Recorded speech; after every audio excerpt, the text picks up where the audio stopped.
Goodwill Community Foundation, creating opportunities for a better life. Every worksheet contains thousands of cells where different columns and rows intersect. You'll need to know how to work with these cells in order to enter and edit data.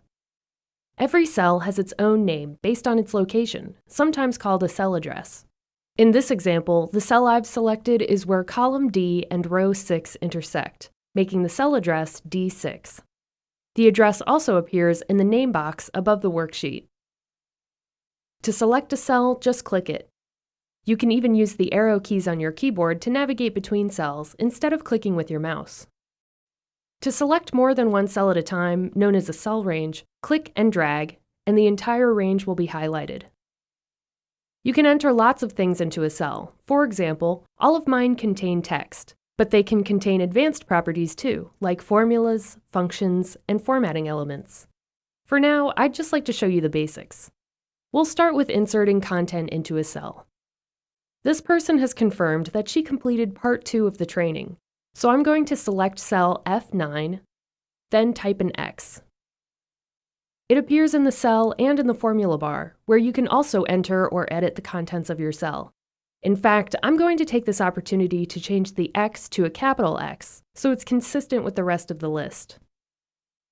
Now for the next person, Walter. Although it looks like I've made a mistake, he's on the list twice, both here and here. I'm just going to clear the contents of the extra row by selecting the cells, then clicking the Clear command on the ribbon, and choosing Clear Contents. You can also use backspace or delete on your keyboard. So let's take a look at what that did. It cleared the contents of the cell, but the row is still there. That's okay. If you want to delete the cells altogether, all you have to do is click the Delete command instead. That actually removes the cells from the worksheet, causing the cells underneath to shift up and fill in the gap. Just remember that there's a difference between clearing and deleting cells, so you don't accidentally delete cells that you want to keep. Now I'd like to show you a way to save time by copying and pasting content. For example, I need to mark the rest of the people who completed part 2 of the training. Start by clicking the cell you want, then click Copy on the ribbon. You'll see a dashed box that appears around the copied cell. Next, select the cells where you want the content to go, then click Paste. To access more paste options, open the drop-down menu here. These commands will come in handy if you're copying and pasting cells that contain formulas or advanced formatting. You can also get to these commands by right-clicking in the worksheet. For example, to cut and paste, select your cells, then right-click, and choose Cut. The original content will disappear as soon as you paste it in a new location. There's also a drag and drop technique for moving cells from one place to another. To drag and drop, start by selecting your cells, then place your cursor on an outside edge. As you can see, it turns into a symbol with 4 arrows and a pointer. Now click, hold, and drag the cells wherever you want them to go, and release your mouse, and the cells have moved to their new location.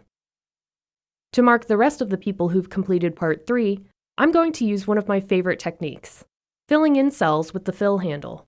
You can fill vertically or horizontally by selecting the cell you want to use, then clicking and dragging the square in the bottom right corner.